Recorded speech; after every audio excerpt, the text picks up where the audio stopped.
Estratégia para realizar a prova do ENAD.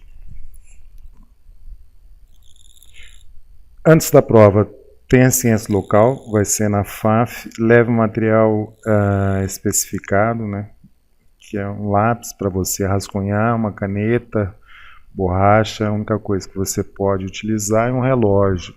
Provavelmente tem um relógio na parede para você se controlar no tempo, mas um relógio de pulso, né? Porque você não pode levar nada eletrônico, tá? Você vai ter que colocar as suas coisas dentro de um envelope e lacrar.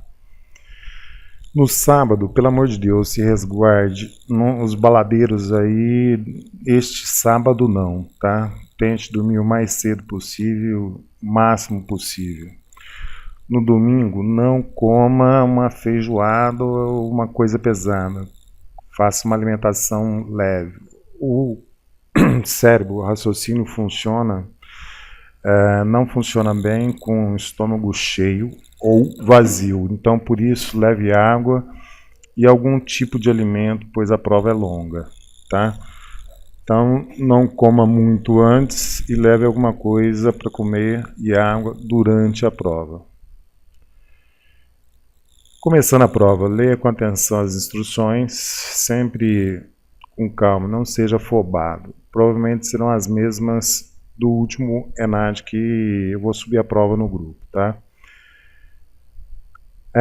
No começo, sempre você está mais descansado e tem uma capacidade de raciocínio maior. Então, responda às questões discursivas, começando pelas de componente específico. São 2 questões de componente específico e depois as de componente de formação geral, tá? Que são mais simples.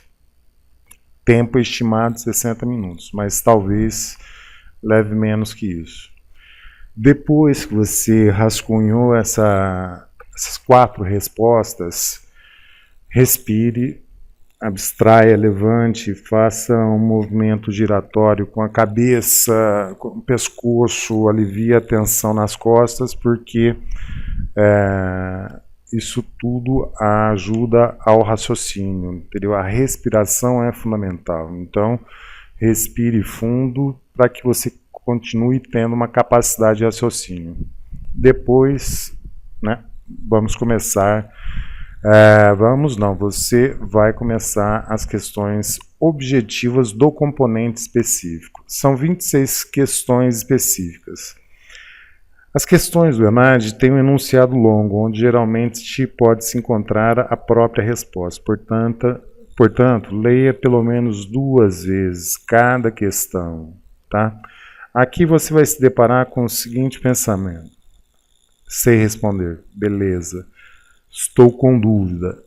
Assinale as alternativas que considere mais corretas, mais certas. Ou seja, aqui as que você sabe de fato, vai lá e faz um círculo cheio nela, né?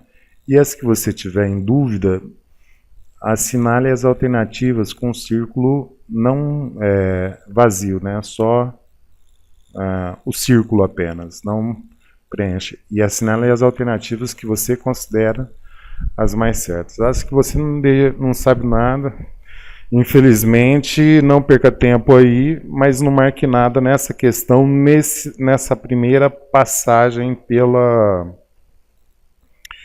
questão, tá? Se você não sabe, não sabe. Já era, né? Não gaste seu tempo aí. Faça um quadro marcando quantas alternativas A, B, C, D e E você respondeu com certeza. Ainda não assinale nada no caderno de resposta. Esse é o último passo. Tento ter estimado aqui 1h30 no máximo, tá? Então, controlando o seu tempo. Sei que alguns têm uma capacidade de leitura, interpretação de texto rápida. Eu, particularmente, não tenho. Então, para uma prova longa assim, ler 26 questões, são 26 enunciados, são 26 conteúdos diferentes, então é complicado você ter como é que eu posso falar? capacidade de interpretação tão rápida. Basicamente, são quase 3 minutos para cada questão que eu estou propondo. Se você fizer uma prova com menos tempo que isso, olha, parabéns, né? Porque 3 minutos de uma questão é um tempo razoável. Se você responder mais rápido do que isso, você vai estar sujeito a equívocos, né? Porque o ENAD tem alternativas muito próximas. Se você não estiver prestando atenção, você vai marcar a alternativa errada, considerando que é a correta, tá? Então, prestar atenção é fundamental. Em seguida, responda as 8 questões de formação geral. Aqui como o próprio nome diz, formação geral, independente se você é de realizar leituras, ver jornal, etc., né? Com relação a esse conteúdo, né? Mas antes de começar, mais uma vez, levante, respire fundo, alongue-se, dê um descanso para o seu raciocínio, para o seu cérebro, tá? As questões de formação geral também possuem um enunciado longo e com atenção você pode encontrar a resposta também no próprio enunciado. Leia 2 vezes cada questão, tá certo? E assinale a alternativa que considerar mais apropriada, tá? Aqui já preenchendo o círculo, tá? Atualize no quadro resumo, eu vou explicar, vai ficar mais claro para você esse quadro. Estou falando esse quadro de quantidade de alternativas, depois vocês vão entender. Aqui eu coloquei 40 minutos, mas acredito que vá menos, no máximo aí meia hora. Acredito que entre 20 minutos, 25 minutos, você consiga responder com tranquilidade essas questões, tá? As questões em dúvidas, né? Aí você terminou mais uma etapa, né? Agora você volta naquelas que você estava em dúvida. Antes, né? Você estava em dúvida, então respire novamente, dê um fôlego para o seu raciocínio.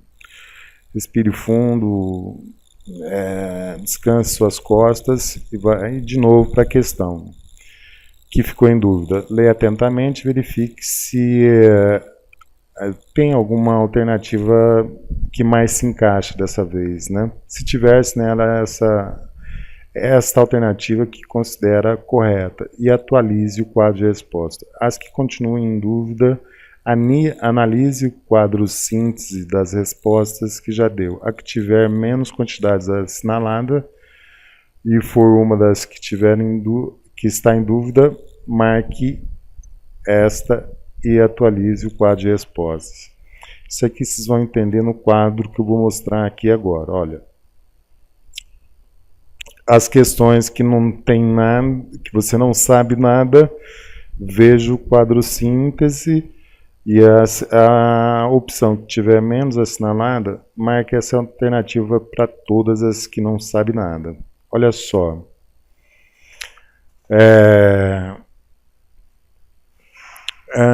O último passo é passar as respostas para o caderno de respostas, tá? Então, dê mais um tempo, leia atentamente e cuidado na hora de transferir do caderno de questões para o caderno de respostas, tá? Não vai transferir entre questões erradas. Isso já aconteceu com muita gente, tá?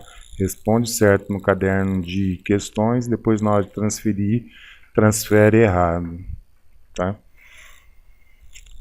Esse aqui é o quadro que eu falei para vocês. Da primeira vez que você passa, você vai assinalar as que você tiver certeza da alternativa, tá certo? Então essa é uma estratégia de concurso.